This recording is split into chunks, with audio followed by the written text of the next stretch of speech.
The High Court on Monday sets aside notification related to reservations for municipal elections regarding Margao, Mormugao, Mapsa, Sangam and Kapam municipalities.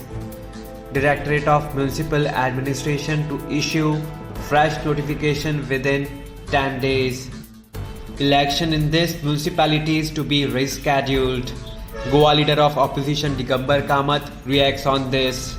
Digambar Kamath took to social media and said the following: with Honorable Court striking down Director of Municipal Administration notification dated 4th February 2021 on municipal ward reservations, it is beginning of end of BJP government's Jumla Raj with manipulations in electoral polls.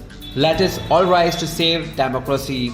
Congratulations to all the petitioners. Digambar Kamath posted. Subscribe to Goa First News and Entertainment channel and click on the bell icon and never miss any update.